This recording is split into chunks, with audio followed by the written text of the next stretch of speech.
მოგესალმებით ბატონებო და ქალბატონებო.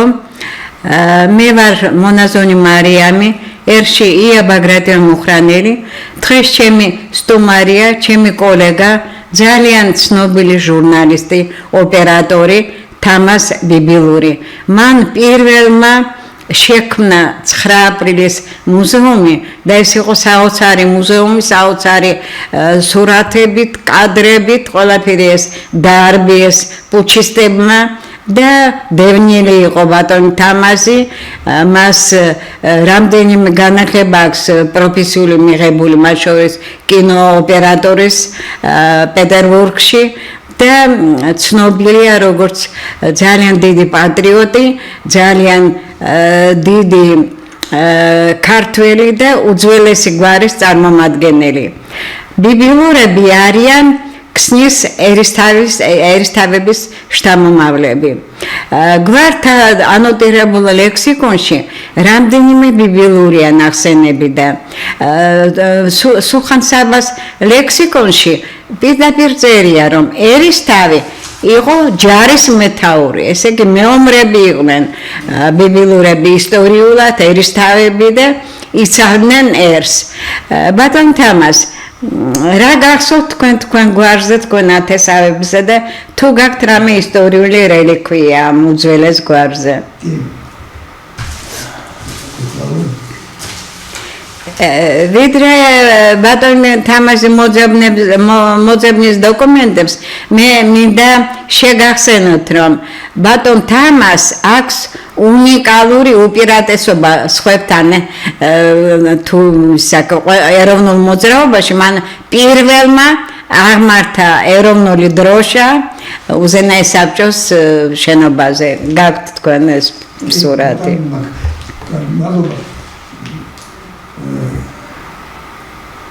ბიბილურები არიან ძალიან ისტორიული ჩამომავლობის ხალხი. სხვადასხვა ჩვენ გვაქვს ჩვენი საგვარეულოს ეს გერბი და ჩვენი გერბი და აი დასაწყისში ტექსტი ესე იწყება: ხოლო იალბუზის კალთათა ქსნის ერისთავი იტყუის ბიბილურობას გვამცნობს ვახუშტი ბატონიშვილი. მერვე მე-9 საუკუნეში დაწერილია საისტორიო მატიანე ძეგლი ერისთავთა და ეხლა მე აღარ წამოგითხავ ყველაფერს, ესე იგი აი იმ საუკუნიდან ესე იგი იწყება უკვე ისტორიული მასალები ამ საგვარეულოსი. აქ ბატონ თამას ერთი დაზუსტება საჭირო. წინა ბიბილა იყო საკუთარი სახელი და ბიბილაშვილები, ბიბილაურები ერისთავები იყვნენ და როგორც მოგახსენეთ, ერისთავი იყო ჯარის უფროსი, ჯარის ხელმძღვანელი. ყველაზე ცნობილი იყო როსტომ ბიბილური, რომელიც აირჩიეს და დანიშნეს ერისთავად. აქ წერია ყველაფერი, დროს აღარ გავახსენეთ ამის კითხვით და რაც საინტერესოა, მსახურები იყვნენ მეფის გვერდით ედგნენ, ქართლის მეფეს ყოველთვის და როდესაც ვახტანგ მე-6 გაემგზავრა რუსეთში და შესთავაზა იქ თავაზე ვინ წამოყავთო, პირველად თქვა თანხმობა ბიბილურმა, რომელსაც ლაშქარას უწოდებდნენ. ლაშქარათი იყო ცნობილი ის კაცი. ეს უკაცრავად ლაშქარაც იყო საკუთარი სახელი, აქედან მონდის გვარი ლაშქარაშვილები. ხო, ლაშქარაშვილის გვარი მანდიდან მოდის, მართალბრძანდებით. ხო და ეხლა ესენი დიდხანს მოგზაურობდნენ, სანამ ჩავიდოდნენ პეტერბურგში. პეტერბურგში ჩავიდნენ, ეს ბიბილურები გაყვნენ. ძალიან კარგად მიიღეს იქ, მაგრამ ეხლა მოულოდნელად ჩავიდნენ, ომი ვერ დაიწყეს და ისე მოხდა, რომ ეს ლაშქარას უწოდებდნენ და ზოგიერთი სხვები წამოვიდნენ საქართველოსკენ, მაგრამ ეს ლაშქარა მოსკოვში რო ჩავიდა, მოეწონა იქაურობა და გამოთქვა სურვილი დარჩენის. მისცეს შესანიშნავი ტერიტორია მოსკოვის გარეთ, როგორც ეხლა ჩვენ თბილისში რო ვართ, მცხეთაში და გორჩი რომ მოვცემ, შენილად გააშენეს იქ ყველაფერი და საინტერესო რა არის, რომ აი ხა წავიკითხავ, ლაშქარა ბიბილურის შვილმა სერგიმ მამის პირსახელის მიხედვით ლაშქარო ბიბილური აიღო გვარსახელად და რუსული ტრანსკრიფცია არის ლაშკაროვი, ესე იგი ლაშქარაშვილი. საინტერესო არის რომ აი ეს სერგი ისეთი ჭკვიანი გამოდგა, ისეთი განათლებული კაცი რომ დაახლოვდა პოტიომკინთან და ეკატერინესთან. და თუ კი სადმე იყო აუცილებლობა, რაღაც ყველგან მაგას აგზავნიდა და ეხლა მე წაგიკითხავთ მაგას შესახებ და მე გავდოთ სხვა საკითხებზე. ღმერთი საქართველოსა და ბაგრატონთა სახლის ძლიერებისათვის გადახდით, რომლებში ბიბილურთა გვარის მეომრები ქუდზე კაცად გამოდიოდნენ. საქართველოს სამეფო ლაშქარში მეფის ალბის პრობელ სადროშოში და ქართლის სამეფო ლაშქარში მემარცხენე სადროშოში მუხრან ბატონთა დროშის ქვეშ. ამიგეთ? იმიტომ რომ ძირითადად ქართლი იყო. ეხლა მე წაგიკითხავთ რამდენი გენერალი არის ამათი შთამომავალი. გენერალთა მთელი კოჰორტა შუა გვარმა ბიბილურთა. სერგი ლაზარეზე ლაშქარაძე, ლაშქარო ბიბილურ, ეხლა გითხარით გენერალ ადიუტანტი. პავლე სერგი ზე ლაშქარო ბიბილური გენერალ მაიორი ბოროდინოს ბრძოლის გმირი. ეს პავლე გენერალი.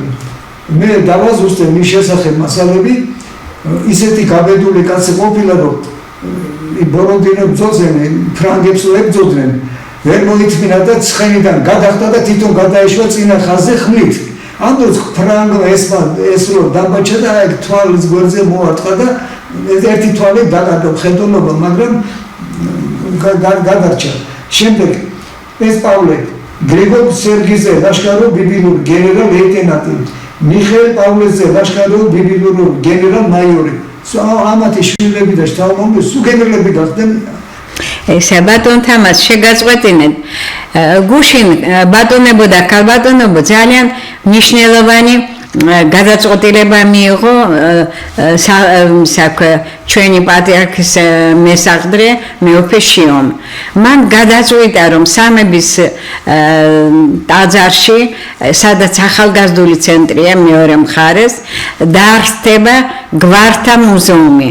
მე თქვენ ბევრჯერ გითხარით რომ მსოფლიოში არ არსებობს გვართა მუზეუმი და ეს იქნება გარდა იმისა რომ ნიშანი ჩვენი გვარების უძველესობის ძალიან საინტერესოა და ყველა გენერალი თქვენი გვარიდან თქვენ როგორც ოპერატორმა უნდა გაადიდოთ და უნდა მოათავსოთ ამ მუზეუმში. თქვენც ბატონებო მოგმართავთ, ეს მუზეუმი გაისად უნდა გაიხსნას, იმიტომ რომ გაისად ძალიან მნიშვნელოვანი თარიღია. საქართველოს აღნიშნავს და საპატრიარქო ქრისტიანობის მიღების, ესე იგი 326 წლის შემდეგ ქართველობა და საქართველო ქრისტიანულია და ეს უნიკალური თარიღია და ეს თქვენი გვარების, ჩვენი გვარების ყველა ეს საერთო მუზეუმი ასახავს თქვენი წინაპრების გმირულ წარსულს. ეხლა შეიძლება ერთ ეპიზოდს გავიხსენებ და დიახ, ბატონთა მას ცოტა დრო გვაქვს და ხო, მე მინდა რომ ჩვენ 9 აპრილის მუზეუმზე გადავიდეთ მალე. მე დაიბადე და გავიზარდე აღმაშენების 2-8 ნომერია, ადრე ერქვა ბარანცოვის მოედანი და 10 წლისა ვარ გამოვედი სახლიდან და შეკრებილი არიან ახალგაზრდები. და დამინტერესდა და რა ხდება თავისუფალი საქართველოს დამოუკიდებელი და აი ეს მე ერთმა გადამხვრე ხო წამოყალო ჩვენ და კი როგორ არ წამოვედი და ხიდზე გადავედი და თურმე ის არის სტალინის ზეგლი და არის წლისა ეს არის 56 წლის გამოსვლები ხო და ძალიან დამინტერესდი და იმათ რატო აწყობდა ხვალეს მოდი ჩვენთან და თერი საქართველოს ჩამოვიდა იმდენი გვირგვინები მოქონდა ვენაკობს ეძახდნენ რომ მე ამწერდნენ მაგლატი ბალაგები იქა და რვაში მოკლედ გეტყვით რა რვაში მოვიდა აკაკი ხორავა მხარი დაუჭირა და მე მოვიდა ვასილ ჯავანაძე დაიწყო ლაპარაკი რუსულად დაუსტუნეს მე ქართულად დაიწყო ლაპარაკი და შვილებო წადით თერი საქართველოს აქ ჩამოვიდა ქარხანა ფაბრიკები არ მუშაობსო და ეხლა რა მოხდა რომ სტალინსკი ეძღვნებოდა მაგრამ უცებ წამოვიდა ეროვნული ლოზუნგები საქართველოს დამოუკიდებლობა თავისუფლება ეს არ მოეწონა და მაშინ არ მახსოვს ვინ იყო კომენდანტის ბრძანება გაიცა და იმ ღამეს მოკლედ ხო რა მინდა თქვა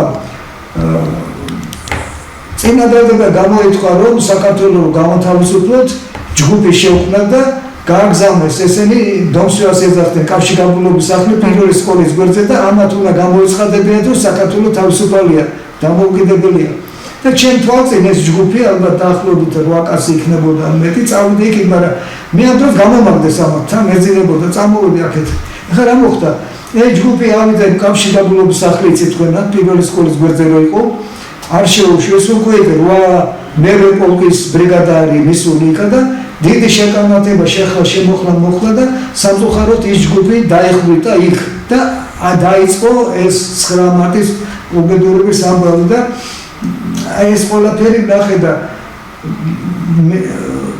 რომ მივედი სახში დამაძინა დედაჩემმა და გამეღვიძა როგორ აკაკუნებდნენ რა ხდება დედაჩემო და გაგვიღეთ კარები შეგუშვითო და მე მამალი გამეღვიძა მამაჩემს უთხარი ალბათ იქიდან მოდიან მეთქე და შემოიყვან ესე ჩამეძინა დილით რო გავიგვიძე რა სახვედა ერთმანეთზე სხედა სტუდენტები ძირეთ ახალგაზრდები ვინც გადარჩნენ და გამოიქცენ იქიდან და მე ჩვენად გააბარა მამაჩემო და დედაჩემმა უთხრა მამაჩემს სკოლაში არ დადის 10 ცენტსო და ხელობა ასწავლო წაიყვანე შენთანო პრარაბი იყო მამაჩემ კარგია და მეორე დღეს მამაჩემმა ხელი მომკიდა მოედრის ხიდან ამიყვანა მესამე სართულზე დარეკა კარები და გააყო კარები მაღალმა კაცმა ბოხიხმი და აი მოგიყვანე უთხრა კი ბატონო გადამხვია იმ კაცმა შემიყვანა 4 ოთახი აქვს და მუზეუმი ამ კაცის სურათი გადაღებული ემბერ ხუჯასთან ლონდონში ცნობილ მსახიობებთან სტალინთან გადაღებული სურათები ეს შემომატარა და ბოლოს კარებთან მიმიყვანა და მითხრა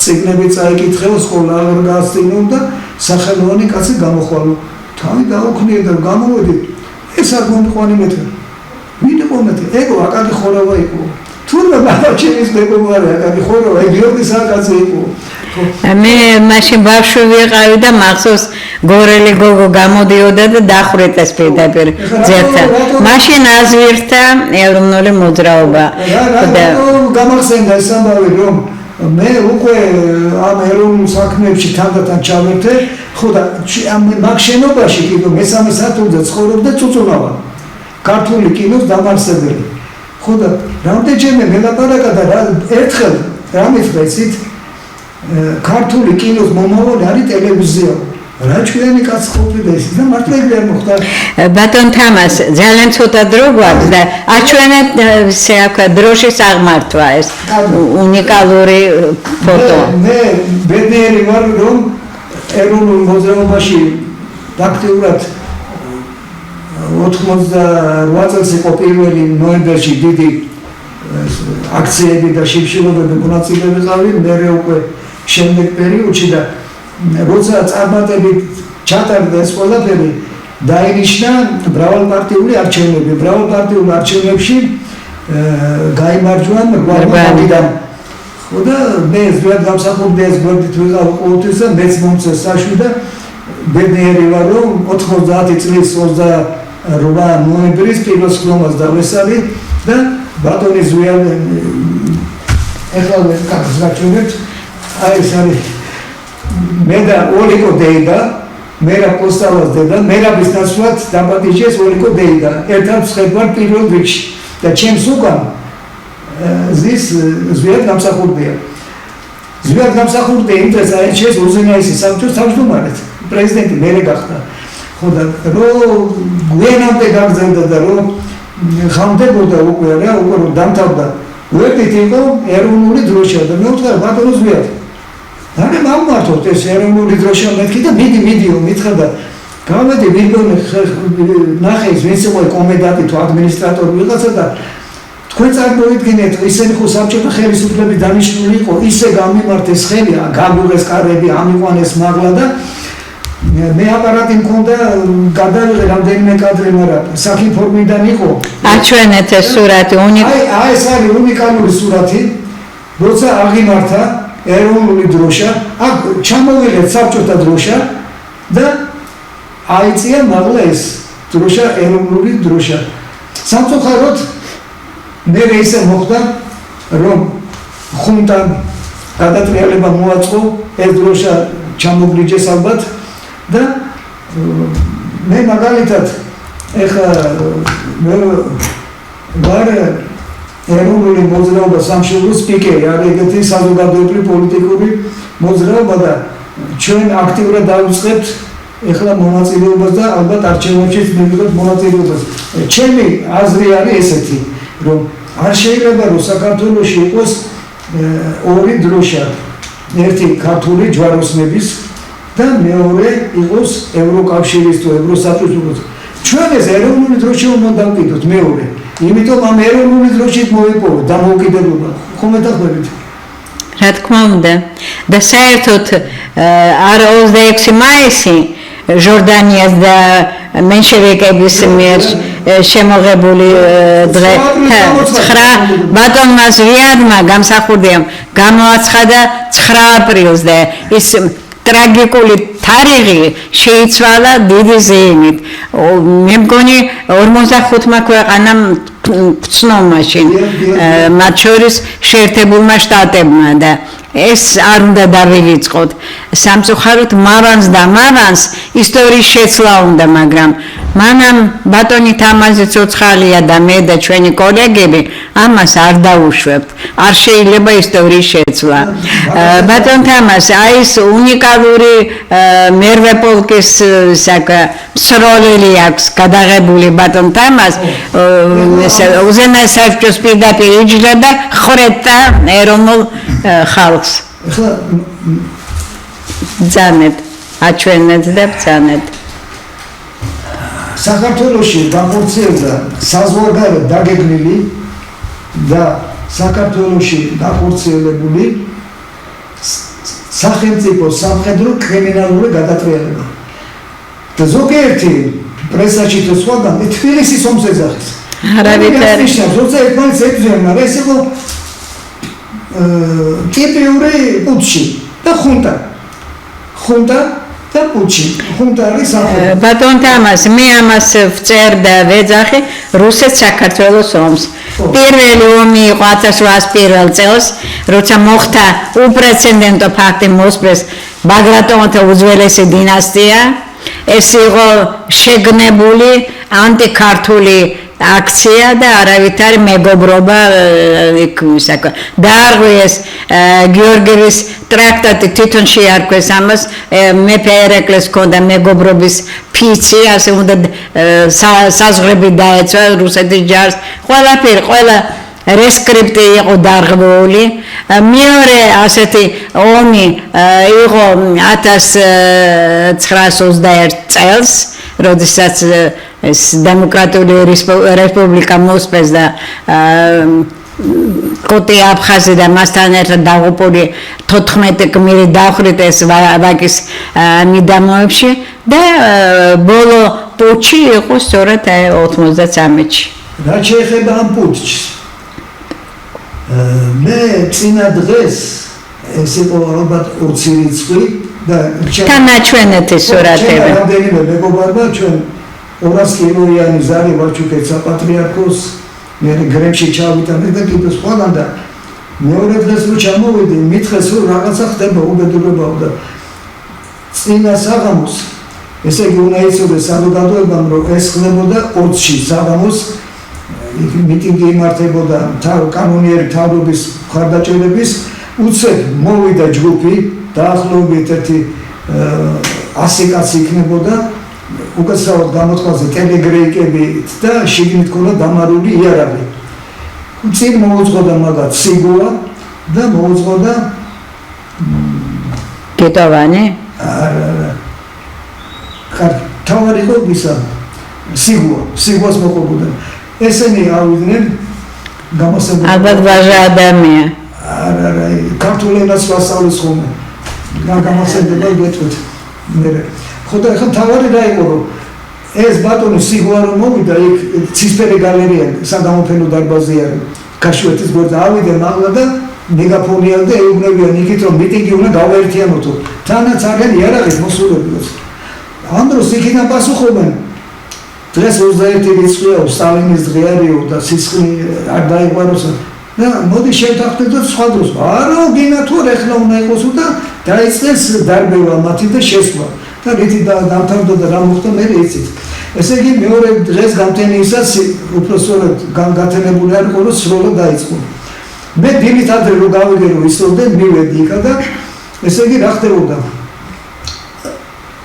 გამსახურდიასი და ეროვნული მოძრაობის მხარდამჭერი იყო დაახლოებით 50 კაცი მოვიდა ეხოწებოდნენ იარაღი მოგვეცით.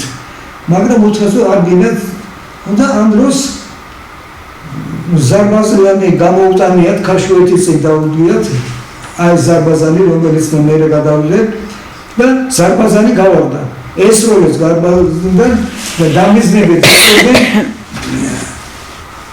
აი ამ შენობას და ამ კაბინეტს ეს არის ზვიად გამსახურდიას მესამე სართულზე დამიზნებით ესროდნენ ზარბაზნით ესე იგი ფაქტიურად დაიწყო ეს პუტჩი დაახლოებით 12 საათია იქიდან უკვე გაიქცა ის პატიოსანი ხალხი იყო უიარაღო სროლა რო ატყდა მე შევედი კინოთეატრ რუსთაველში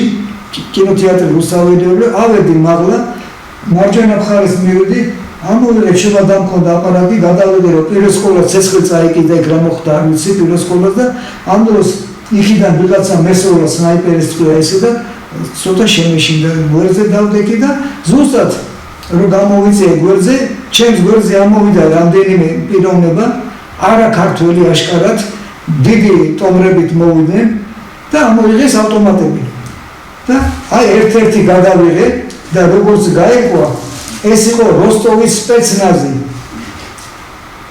ნახეთ ჩვენ გოგო ბიჭებს როსტოვის სპეცნაზი ესროდა ეხლა რა მოხდა შევარნაძე სთხოვა დახმარება ელცინა მისა განკარგულება რა სხვა ეთქობა ეს როსტოვის სპეცნაზი უფრო ახლო იყო ყველაზე და ეხლა რა ხდებოდა იცით ეს ვაკედან კლავდა ამ დროს რიგრიგობით შედიოდნენ ვიღაცეები ამათივე და თურმე შედიოდნენ ისინი გადაცმულები რაღაც ხელსაწყოები უჭირავ და შიგნით იმ შენობაში შევიდნენ ერთი იძახდა მე ელექტრიკი ვარ მე სანტექნიკი ვარ ესა ვარ შიგნით რომ გამაგრებული ყოდა ამ დროს მე ერთ-ერთმა დეპუტატმა მითხრა რომ ამ შენობის უკან ესენი ამათი კიდო მაგრამ ესენი იარაღით არ იყვნენ შესვლა უნდათ ესენი იარაღით იყვნენ აქედან ისინი უკანა მხრიდან და შეხლა შემოხლა რომ ქონა გაჩხრიკეს ისე და უპოვეს საბუთები რომ როსტოველები იყვნენ ისინიც ბატონებო და ქალბატონებო ბატონი თამაზი მოწმეა ტრაგიკული ამაღლებული და რა ვიცი ჩვენი ისტორიული წარსულის ამსახველი კადრების მოვლენების და თვითონ არის ცოცხალი ისტორია და როდესაც მან შექმნა 9 აპრილის მუზეუმი ლესელიძის ქუჩაზე პირველ რიგში დაარბიეს ეს მუზეუმი იმიტომ რომ ფაქტებით საუბრობდა ეს არ იყო მარტო ლოზუნგები ეს არ იყო რაღაცა პროკლამაციები ეს იყო ფაქტები ასახული კადრში გითხრათ ეხლა შევარნაძე ამ დროს არის უმუშევარი ცხოვრობს მოსკოვში შევარნაძესთან კონტაქტი აქვს მე შევისწავლე და გამოვიძე საქმე ბეიკერს თურმე ბუშთან შეთანხმებულია და ბეიკერს მომზადები ეს გეგმა გადატრიალების და შევარნაძე ამზადებს ამ გადატრიალებას და სხვადასხვა როცა დაიწყო გადატრიალება ბატონ თამას არ გახსოვთ ბეიკერი ატარებდა მიტინგს მოედანზე და მეტროსთან იყო ეროვნული და ხრეთენ ეროვნული რამე და მოგიყვეთ რომ ჩვენთან მოვიდნენ აი ტელეფონისტი ქალებს ეძახიან მე ტელეფონზე მუშაობდნენ სატელეფონო სადგურიდან ამათ შემთხვევით მოусმენიათ რომ თურმე შევარნაძე მოსკოვიდან რეკავს არ ვიცი სიგუასთან მივიდა მაგრა ეჭვდება რით ვერ დაამთავრებდა გადატრიალებაო იმიტომ რომ გადატრიალება შევარნაძეს გეგმით 3 დღეში უნდა დამთავრებულიყო მაგრამ დაახლოებით 10 დღე თუ მეტი გაგრძელდა იმიტომ რომ ხალხი იცავდა მას ხო და ეხლა რა ხდება ეს გადატრიალება მოხდა და თქვენ რო აიღოთ საქართველოს რესპუბლიკა გაზეთი თებერვლის პირველი რიცხვებისაკენ ორი რამე წერია საინტერესო ერთ მხარეს წერია რომ ბეიკერი ჩამოვიდა მოსკოვში და შეხვდა შევარდნაძეს. და აქეთ ხარეს წერია, რომ სიგუა ჩავიდა მოსკოვში რაღაც სხვა საქმეზე მithon. სინამდვილეში რა ხდება? ბეიკერს შეხვდა. სიგუა შეახვედრა შევარდნაძემ, ბეიკერს, ანგარიში ჩააბარა სიგუამ, რა ხდებოდა? და მისცა დავალება. ამ დავალებაში რა იყო? სასწრაფოდ მოემზადებინათ ველი შევარდნაძეს ჩამოსვლისთვის, ვინც გაუწევდა წინააღმდეგო ფიზიკური ლიკვიდაცია და ეროვნულ მოძრაობასთან და არავითარი აი ეს სურათი და არავითარი დოკუმენტი არ გაენადგურებინათ ყველაფერი. და მართლაც რა ხდება? და სხვათა შორის სიგუას გამოატანეს კიდევ სია. ვინ უნდა დახვედროდა ტრაპზე? ეხლა შევარდნაძე წერს ზოგადად ინტერვიუში, რომ ჩემთან ჩამოდიოდნენ, რომ მეხვეწებოდნენ, რომ ჩამოდიო. თვითონ გამოატანა შევარდნაძემ სიგუას და ერთადერთი კაცი იმ სიიდან ამოხდა წესიერი და არ მივიდა ტრაპთან დახვედრაზე, ეს იყო შოთა ნიშნიანიძე. წარმოიდგინეთ, უარი თქვა. სამაგეროდ მე რო გარდაიცვალა, ამან უარი თქვა, ის იყო ნიშნიანიძე იყო მწერალთა კავშირის თავმჯდომარე და არავითარ კარგი პოეტესა. კაცმინდაზე არ დაგზავნეთო, წაიყვანეთო საბრაჩორსო. შურიძე ისე. ამიტომ თქვა, რომ ეს გეგმა იყო თავარი ორგანიზატორი იყო შევარდნაძე და შევარდნაძეს შექმნა ჯგუფი კიტოვანი სიგუა და ეს კიდევ ვინც იყო ჯაბა იუსელიანი და ამათ უნდა გამოიყვანათ ინტელიგენცია, ამათ შეკრიბეს ინტელიგენცია წარმოადგენს ზოგიერთი უნივერსიტეტის ბაღში რუსთავაზე და დამუშავებული ყავდათ გია ჭანტურია, მისი მეუღლე ირინე სარიშვილი და სხვები. ამით რამე თქვა, რომ ეს გეგმა იყო დიდი ხნის შემუშავებული ძალიან საიდუმლო და შევარდნაძე იყო ორგანიზატორი იქიდან ესენი და ბოლოს დაამთავრა ბრითი, რომ ძალიან დიდი ტრაგედია მოხდა 2 თებერვალს. სანამ შევარდნაძე ჩამოვიდოდა ცირკთან, ხო? ხო, ბავშვის მოედანზე. ხო. ესე იგი, ეროვნული მოძრაობა ბატონებოდა ქალბატონო მრავალ ასათია, მე მგონი 200,000 იყო. მოდიოდნენ სადგურიდან და ცირკის მიდამოებში დახვრიტეს ეს ფერდობები და მე ყველგან დავდივოდი და ჩუმად მიღებდი ხოლმე და უცებ დამირეკა ჟურნალისტთა კავშირიდან თანამშრომელმა სასწრაფოდ მოდიხვალეო ნიკა ჩერკეზიშვილი გიბარებსო. და რა ხდება იქ? მეორე დღეს მივედი, მე მაშინ გამგეობის წევრი ვიყავ და ნიკა შემიყვანდა და მითხრა თამაზო გეხვეწებიო, აი მამაშვილობა, თოგოს უფროსი ძმაო, ხოლმე ზეგლო იქნება, არ წახვიდეო მიტინგები, იცოდე პირველი შენ გესვიამო. ბატონ თამაზ ცოტა დრო გვაქვს და მოდით და დაამთავრე, ეხლა დაამთავრე ამაზე 5 წუთი გვაქვს და მე მიუხედავად ამისა 200,000-იანი რო იყო, მოგვიანებით მივედი. ეს 200,000-იანი მიტინგი მოტრიალდა აქეთ. წამოვიდა ჩერესკინების ხიდზე ვეძახეთ, თამარ მეფის ხიდზე გადმოვიდა აქეთ და უცებ დახლა ავტობუსებით გადახერგილი გზა. და წინ მოდიოდა მამუკა ტერიშვილი. ამ დროს ესენი აცხადებს, იცოდე, მოკნავთ, არ გამოვიდეთ, მაგრამ აი ეს ბიჭი არის გმირი, რომ ეროვნული დროში წინ მოდიოდა, პირველი თქვა იმას მოხდა. და იქ ადგილზე მაშინ ჩვენი კოლეგი ჟანა რეხვეაშვილიშვილიც დახლიდეს.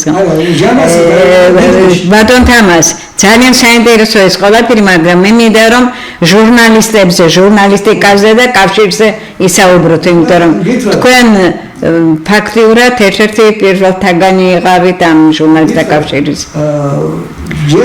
იცით, ეხლა რომ ამბობენ რომ ჟურნალისტებს ებრძვიან, აი ბრძოლა მაშინ იყო რომ აწამებდნენ ჟურნალისტებს და მართალი სიტყვა შევარდნაძეს და მის კლანს არ სურდა და მისი შვილიშვილი იმდენს ბედავს რომ ეხლა თავის ბაბუაზე ფილმს იღებს, როგორც ალბათ დიდ პოლიტიკოზე და მოღვაწეზე. ასეთი მტერი არ ყოლ შახაბასის შემდეგ არ ყოლია საქართველოს. დააჩოქა ამაყე ქართველი ერი და მრავალი სხვა წოდა გააჩნია მათ. ჟურნალისტთა კავშირზე და ჟურნალისტიკაზე. ჯერ კიდევ საფრთხეა. ეს ჟურნალისტთა კავშირი, მწერალთა კავშირი მოსკოვში ეკითხება, იმას ემორჩილებიან საბჭოთა კავშირი და მე მაშინ 99 დეკემბერში რეგისტრაციაში გავაკეთე ჟურნალისტთა კავშირის სხივი. და ძალიან არ მოეწონა მაშინ ხელმძღვანელობას. არა უშეცებ. ეხლა რა მოხდა? ორი ოფისი მქონდა. პირველი რიყეზე სხვადასხვა 26 მაისი როცა აღინიშნა პირველად ვაკის პარკში 99 წელს იქიდან მე და მერაბი ერთად წამოვედით ფეხით და ჩავედით რიყეზე. ხოდა როცა ვსაუბრობდით მე ხო ახლო ცხოვრობდი ვიცი ყველაფერი და შევთანხმდით რაზე რომ აი იქ რახან ეს დასავლეთი და აღმოსავლეთის ქალაქი შეიძლება იყო ისტორიული ადგილი იყო იქ გაგოკეთებინა ეროვნული დამოუკიდებლობისა და ძვლის მუზეუმი და მართლად ერთი წლის მერე უკვე 9 აპრილს გავხსენით ის მუზეუმი რიყეზე შემდეგ ბატონი ზვიადი მოვიდა უკვე ერთი წლის თავზე 9 აპრილის და ბატონი ზვიადის ინიციატივით მითხრა ეს კარგია მაგრამ ჩვენ გვჭირდება 9 აპრილის მუზეუმი სწორედ იქო ან რუსთაველზე ან გვერდით სადმე და დაავარეს ილაკი ანდრეაძე მომიძებნა ლესელიძის ვაში იქ ბანკი იყო გადაიყვანეს და იქ მოაწყეს 9 აპრილის მუზეუმი ეხლა რა შეეხება იქ რა მოხდა რამდენჯერმე მომიწყეს ტერორისტული აქტი იქ დარბევა განადგურება ყველაფერი და სხვათა შორის ეს გადატრიალება რომ მოხდა როცა მივედი უკვე იყო 7 ან 8 რიცხვი აბსოლუტურად ყველაფერი წაღებული იყო წარმოგიდგენიათ იქ იყო ბატონ თამას ეს შეგნებული აქტი იყო არ უნდა წაშალის ისტორია იმიტომ რომ იქ იყო საბეჭდილებათა წიგნი ისიც კი მოიპარეს საბეჭდილებათა წიგნი ეხლა მოდით პრესაზე ვილაპარაკოთ დღევანდელ საქართველოში ჩემის აზრით არ არსებობს ობიექტური პრესა არ არსებობს ჟურნალისტიკა არა მთელი კავშირები დაშალეს და ხედავთ თქვენ ასეთი კომუნისტების დროს არ ყოფილა ასეთი დაწოლა ხელოვნებაზე და მოაზროვნე ხალხზე რა დღეშია ეხლა თქვენ ვიცი უშვებთ თქვენ გაზეთს ხივს მე ჩემი საშუალებით როგორ წელიწადში ერთხელ ან ორჯერ აჩვენეთ გაზეთის ხივი გამოდის მცირე ტირაჟი და გაზეთის სამშობლო თუ მაგათაშენეთ გაზეთის სამშობლო სხვათა შორის ბატონი თამაზი ამ გაზეთებს უფასოდ ურიგებს ყველას და ძალიან საინტერესო ნომრებია უნიკალური მასალებით ეხლა აუცილებლად უახლოეს მომავალში ყველაფერს გავუკეთეთ იმისათვის ახალი ნომერი გამოვუშვათ და მე გულიმწყდება იმაში რაც დღეს დროებით ხდება და კიდევ რა მინდა თქვა ეს შეაფასე დღევანდელი სიტუაცია კავშირი არსებობს საერთოდ ეს ჟურნალისტთა კავშირი როგორ გითხრათ ის ფოფხაძეს მეთითებით არსებობს ფიქტიურად არის თორემ არ მიდეხლა ფოფხაძე შეგახსენებთ ვინც არ იცნობს არის ჩემის აზრით პირველი ეროვნული მტერი ჩვენი დამოუკიდებლობის და ყოფილი ცეკას მდივანი და მისი ხელქვეითები არსებობენ ეგრე წოდებულ ჟურნალისტთა კავშირში მე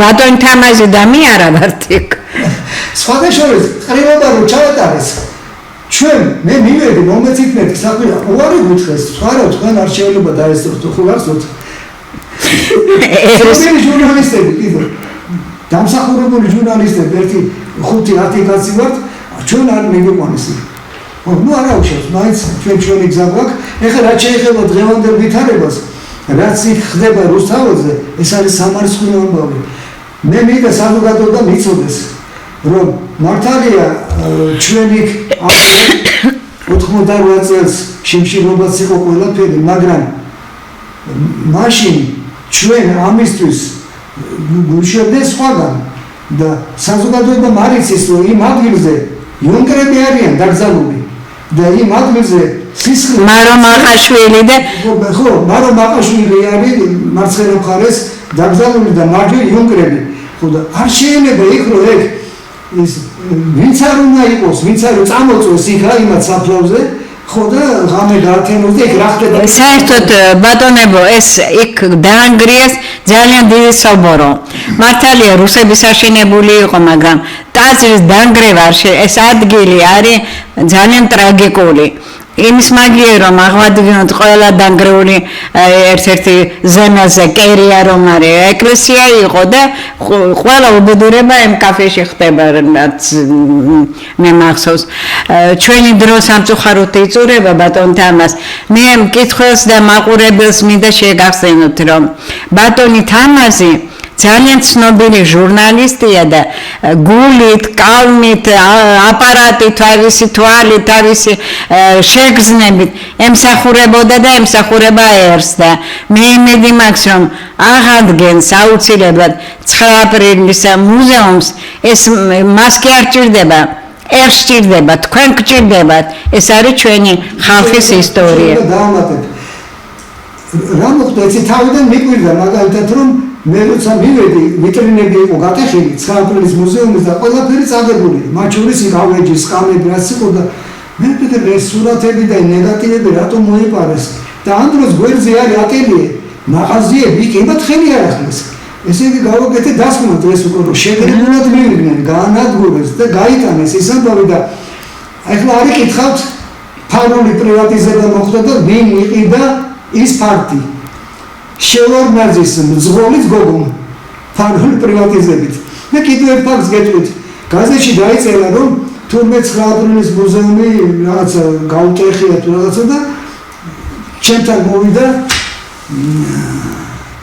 დამოუკიდებელი ერთ-ერთი მაღალი ჩინოვნიკი ხო წერეთელი ხო ეს მერის მოადგილე იყო სახელი დამოუკიდების მითხრა რომ დაგვავალა რომ უნდა დაგეხმაროთო რა გჭირდება ჩვენ დაგეხმაროთ და დეტალურად შეამოწმა იქაურობა ნუ თხარი კაცო ტკინის კარები გამეკეთეთ და გისოსები კაცო წარამარა მიტეხავნა ეგ არაფერი არ არისო წავიდა და დაიკარგა მე მივყევი გამოვიზიარე თურმე ეს გაზეთი წაუკითხე შევარნაძეს და იქ დაადო რეზოლუცია თბილისის მერს რომ დაეხმარეთო თამაზ ბიბლიოსს მაგრამ სინამდვილეში რა მოხდა ამ წერეთელმა მიუტან ამბავი იქ რა ხდებოდა როგორ იყო და როგორც აი ნებისმიერ ადამიანს ქუჩაში რო გავუდგე არაფერი არ გაუკეთებია არც გისოსები არც ის მაგრამ მithom გული შეწკიოდა შეუძლია დიახ დიდი მადლობა ბატონებო და ქალბატონებო როგორც მოგახსენეთ ჩვენ ვიწყებთ მუშაობას